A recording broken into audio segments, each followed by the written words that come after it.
Hello. कैसे हैं आप सभी? पूरा उम्मीद है, विश्वास है कि आप सभी स्वस्थ हैं, मस्त हैं, तंदुरुस्त हैं। आज की यह क्लास जो है क्लास 12th के आर्ट्स वालों के लिए है, और खासकर जिनका सब्जेक्ट है होम साइंस है, जिसे आप हिंदी में गृह विज्ञान के नाम से जानते हैं। और गृह विज्ञान का जो है ये 10वां क्लास है। इस क्लास से पहले जो है 9 क्लास जो है होम साइंस का हो चुका है, जिसमें 2 नंबर वाले 90 क्वेश्चन आप सभी को बता दिया गया है। आज के इस क्लास में जो है 91 से लेके 100 तक के आप जो है 10 प्रश्न करेंगे, और वो भी जो है बिना रटे हुए करेंगे, बिना आंसर देखे हुए करेंगे। अगर आपको विश्वास नहीं है इसका मतलब आप नए हैं, और अगर आपको विश्वास है इसका मतलब आप मजा ले रहे हैं। आइए आज की इस क्लास को शुरू करते हैं। आज का पहला क्वेश्चन है मेरे भाई, स्वरोजगार एवं किसी संस्था में रोजगार से आप क्या समझते हैं? देखिए, स्वरोजगार यानी कि अपने से कोई रोजगार उत्पन्न करना ही कहलाता है मेरे भाई स्वरोजगार। और यदि किसी कंपनी में आप काम कर रहे हैं तो वो कहलाता है संस्था में रोजगार। जैसे कि मेरा जो है स्वरोजगार है, मैं अपने चैनल पे खुद पढ़ाता हूं तो ये स्वरोजगार है। अगर मैं किसी दूसरे के यहां पढ़ाता महीना पे तो वो कहलाता किसी संस्था में रोजगार। स्वरोजगार और किसी संस्था में रोजगार का दूसरा अंतर है, स्वरोजगार में अगर लाभ होगा तो हमें ही होगा, अगर नुकसान होगा तो हमें ही होगा। अगर संस्था में जो है रोजगार अगर आप कर रहे हैं तो लाभ और हानि आपका नहीं होगा, जिसकी कंपनी है उसको होगा। ठीक है, तो ये सभी जो है अंतर हैं, आप समझ गए होंगे। नेक्स्ट है मेरे भाई कि जल की घरेलू एवं सार्वजनिक उपयोगिता बताइए। बताइए मेरे लाडलों कि जल की जो है घरेलू उपयोगिता क्या है? तो जब जल का उपयोग खाना बनाने में, बर्तन धोने में, नहाने में जब हम लोग करते हैं तो उसे जल की घरेलू उपयोगिता कहते हैं। और जब हमनी के जल का उपयोग जो है खेत को सींचने में यानी खेत पटाने में हम लोग जो है करते हैं, या जो है जल का उपयोग जो है हम लोग जो है क्या करते हैं खेत पटाने में, जानवरों को धोने में, या जो है किसी को जो है पिलाने में, तो वो कहलाता है सार्वजनिक उपयोगिता। अब जो है आपसे पूछे कि जल के घरेलू उपयोग के साधन कौन कौन से हैं, तो पर्सनल जो है अगर आपके घर में कल है, मोटर लगा हुआ है, नल है, कुआं है, तो ये सब जो है जल के घरेलू उपयोगिता हैं।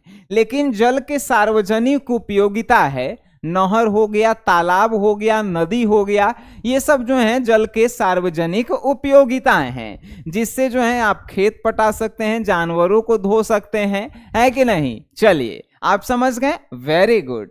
नेक्स्ट है लाडलों, घर एवं बाहर बच्चों की वैकल्पिक देखरेख है।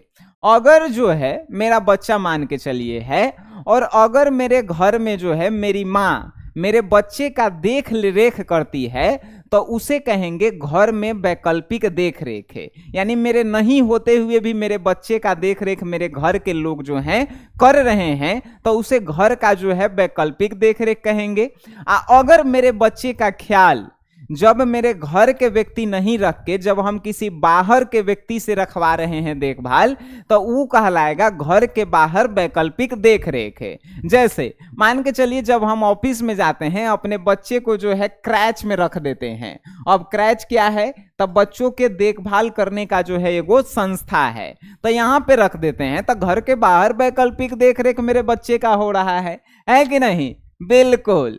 नेक्स्ट है लाडलों कि पूर्ण पोषक एवं सूक्ष्म पोषक तत्व किसे कहते हैं?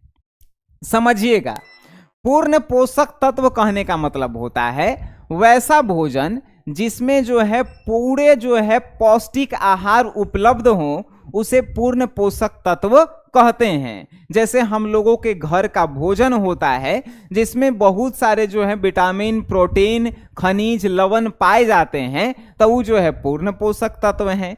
लेकिन सूक्ष्म पोषक तत्व वैसे पोषक तत्वों को कहते हैं जिसकी थोड़ा सी मात्रा जो है आपके शरीर को जो है मजबूती प्रदान करता है। जैसे कैल्शियम का गोली सूक्ष्म पोषक तत्व है, कैल्शियम का एगो गोली खाइएगा, छोटा सा जो है दवाई होता है, आपके हड्डी को जो है मजबूत बनाता है। तो ये जो है सूक्ष्म पोषक तत्व है। आप भर पेट डेली 3 बार खाना खा रहे हैं तो वो पूर्ण पोषक तत्व है। समझ गए? Very good. नेक्स्ट है वृद्धि एवं विकास के बीच अंतर स्पष्ट करें। समझिएगा वृद्धि और विकास है क्या। वृद्धि मतलब है अगर मेरे शरीर का हाइट जो है बढ़ रहा है तो वो कहलाएगा वृद्धि। लेकिन अगर मेरा इनकम बढ़ रहा है, अगर मेरा जो है दिन प्रतिदिन जो है दिन दुगुना रात चौगुना विकास हो रहा है, मतलब कि तरक्की हो रहा है, तो उसे हम लोग विकास कहते हैं। ध्यान में रहेगा आपको। अगर कोई चीज जो है क्या होता है, उसके साइज में अगर बढ़ोतरी होती है तो उसे वृद्धि कहते हैं। लेकिन उसके जो है नाम और फेम में तरक्की होती है तो उसे विकास कहते हैं। जैसे एक और एग्जांपल हम आपको लेंगे। जैसे मान के चलिए कि गोभी जानते हैं, गोभी या चाहे आलू, वो जो है मार्केट में जो है एगो जो है इतना सा गोभी है और एगो इतना बड़ा गोभी है। तो ये जो है इतना सा गोभी से इतना बड़ा गोभी हुआ तो वो उसका वृद्धि हुआ है। लेकिन गोभी जो है इतना गो ही है, पहले 20 रुपया में बिक रहा था, अब 100 रुपया में बिक रहा है, तो उसका विकास हुआ है। तो वृद्धि और विकास में जो है ये अंतर है। हमें उम्मीद है आप समझ गए होंगे। नेक्स्ट है मेरे लाडलों कि ज्वर के प्रकार एवं संक्षिप्त टिप्पणी लिखें। अगर लिखा रहे ज्वर, अतिसार और चाहे बुखार, ये तीनों जो हैं एक ही प्रकार के जो हैं नाम हैं।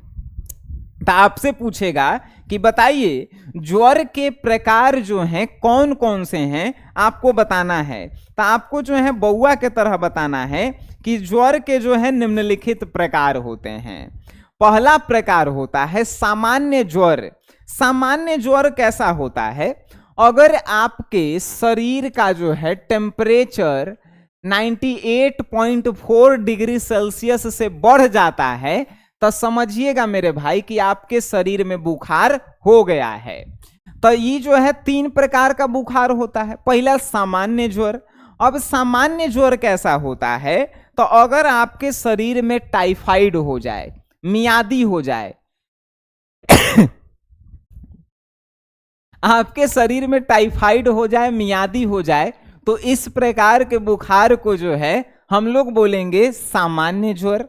दूसरा जो है मेरे भाई जारा देकर आने वाले अल्पकालीन ज्वर, यानी आपको जो है एकदम ठंडा लग रहा है, कपकपा रहे हैं और अचानक आपको बुखार लग जाए तो उसे बोलते हैं अल्पकालीन बुखार या ज्वर बोलते हैं। इसका जो है कौन कौन सा, अगर आपके शरीर में मलेरिया हो जाए, फलेरिया हो जाए, तो समझिएगा कि आपको अल्पकालीन बुखार जो है हो गया है। तीसरा है मेरे भाई ठंडक लगने और फेफड़े में संक्रमण। अगर आपको ठंड लग गया है, अगर आपके फेफड़ा में संक्रमण हो गया है, संक्रमण यानी कि जो है वायरस घुस गया है, तो आपको एक बुखार लगेगा और ये जो है लंबे समय तक चलने वाला बुखार होता है। ठीक है, और ये ज्यादातर होता है जब तापमान में परिवर्तन होता है। जैसे गर्मी से जो है मौसम बरसात बदलेगा, बरसात से ठंडा होगा, तो इस समय आपका तबीयत खराब होता है, तो इसे जो है हमनी के बोलते हैं ठंड लगने या फेफड़े में संक्रमण होने से होने वाला का तो ज्वर बोलते हैं। ये जो है कब होता है? तो निमोनिया के कारण होता है, इन्फ्लुएंजा के कारण जो है ये आपके शरीर में होता है। अब जो है ये 5 प्रश्न पर हैं। आप कहेंगे सर इसका नोट्स हमें नहीं मिलता है, इसका मतलब आप नए हैं और एसजीएस क्लासेस ऐप के बारे में नहीं जानते हैं। आप प्ले स्टोर से एसजीएस क्लासेस ऐप डाउनलोड कर लीजिए। अगर आप आर्ट्स के कोई भी सब्जेक्ट में कमजोर हैं तो इंपॉर्टेंट 2 नंबर वाले क्वेश्चन, 5 नंबर वाले क्वेश्चन और ऑब्जेक्टिव सभी चीजें आपको प्रोवाइड करवा दी जाती है, जिससे आप जो है बेहतर अंक प्राप्त कर सकते हैं। बात समझ गए? वो कोई भी सब्जेक्ट हो आर्ट्स में आपका। नेक्स्ट है मेरे लाडलो, क्वेश्चन है आज का, नवजात शिशु के जन्म के पश्चात आवश्यकताएं क्या है? यानी कि एक बच्चे का जब जन्म होता है तो उसके बाद क्या उसकी आवश्यकताएं होती है। पहली आवश्यकताएं कि उसे मां का दूध पिलाया जाए। दूसरी आवश्यकताएं कि जो है बाहर के तापमान से बचाने के लिए उसको कपड़े में लपेटा जाए जो स्वच्छ हो, साफ हो।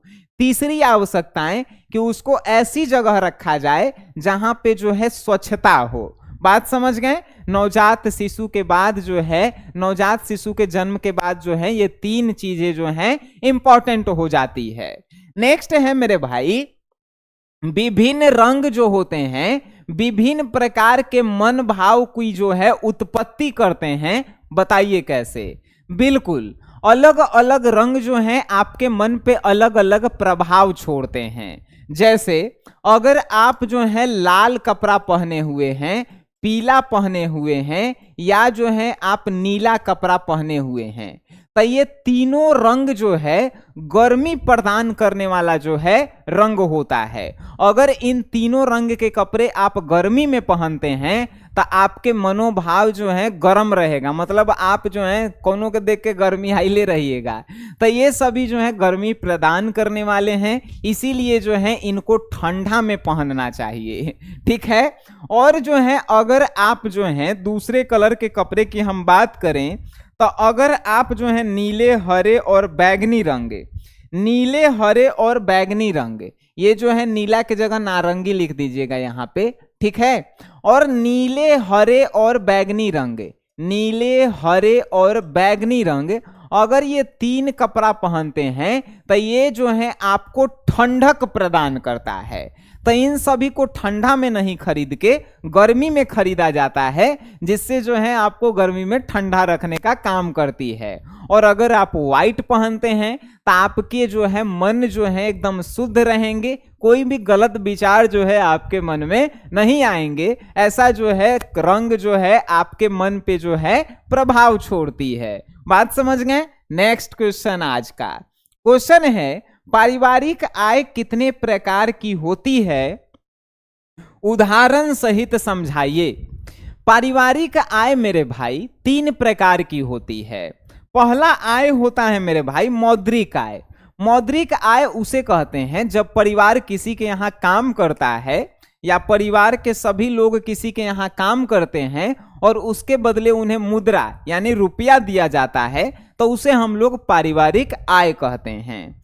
दूसरा आय है मेरे भाई वास्तविक आय। वास्तविक आय वैसे आय को कहते हैं जहां पे परिवार जो है मिलकर कुछ पैसा किसी निश्चित समय के लिए जो है क्या कर देते हैं, तो जुटा के रख देते हैं, और कुछ निश्चित समय के बाद जब वो पैसा मिलता है सूद समेत, तो उसे कहते हैं वास्तविक आय, जो वास्तव में है गायब नहीं होगा, यानी कम बेसी नहीं होगा। ठीक है। और तीसरा आय होता है मेरे भाई आत्मिक आय। आत्मिक आय यानी कि कहने का मतलब है परिवार का स्वास्थ्य ठीक रहे, परिवार में सभी लोग समृद्ध रहें, तो वैसे भी जो है पैसा बचता है जिससे आत्मा को संतुष्टि मिलती है, तो उसे हम लोग कहते हैं आत्मिक आय। बात समझ गए? Very good. नेक्स्ट है और आज का अंतिम प्रश्न है, बाल अपराध बालक के विभिन्न व्यवहार क्या हैं? अगर कोई बालक छोटा सा उम्र में ही अपराध करता है तो उसके व्यवहार कैसे रहेंगे, इस पे चर्चा करना है। तब बाल अपराध के लक्षण जो हैं बहुत जो है सराहनीय नहीं है। पहला रीजन होता है मेरे भाई कि माता पिता के जो है आर्थिक स्थिति खराब होना और माता पिता के द्वारा जो है उसे अच्छे संस्कार नहीं देना, जिसके कारण बच्चा जो है बाल अपराध कर लेता है।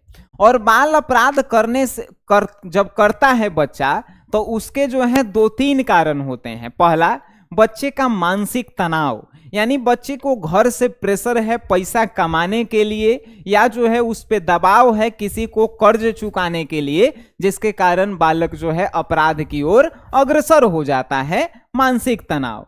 दूसरा कारण है मेरे भाई कि बहिकरण विकार तथा आंतरिकरण विकार, यानी उसके जो है बहिकरण विकार कहने का मतलब बाहर के लोग जो हैं उसको जो है वैसे माहौल में रख लेते हैं जिससे वो अपराधी बन जाता है। जैसे कि रील्स देखना, रील्स में जो गन लेके वीडियो बनाता है उससे उत्तेजित हो जाता है, और आंतरिक करण कहने का मतलब कि घर परिवार का अगर माहौल भी वैसा है तो वो बच्चा भी आगे चल के जो है बाल अपराध ही बनेगा। और ये ज्यादातर जो है किशोरावस्था में होता है। किशोरावस्था जो है 10 से 15 साल के उम्र में उत्पन्न होता है। और यह सब उम्र में बच्चा जब रील्स बनाता है तो गाना में लगाता है नमवा ले ले बूता छोड़ दी प्रशासन है गोरी। ठीक है, तो ये सभी जो है बाल अपराध के लक्षण है। तो आज का क्लास हम लोग यहीं पे समाप्त करेंगे। हमें उम्मीद है सभी जो है क्वेश्चन आपको याद हो गए होंगे और बिना रटे हुए। तो मिलते हैं हम लोग नेक्स्ट क्लास में। तब तक के लिए टाटा बाय बाय, धन्यवाद।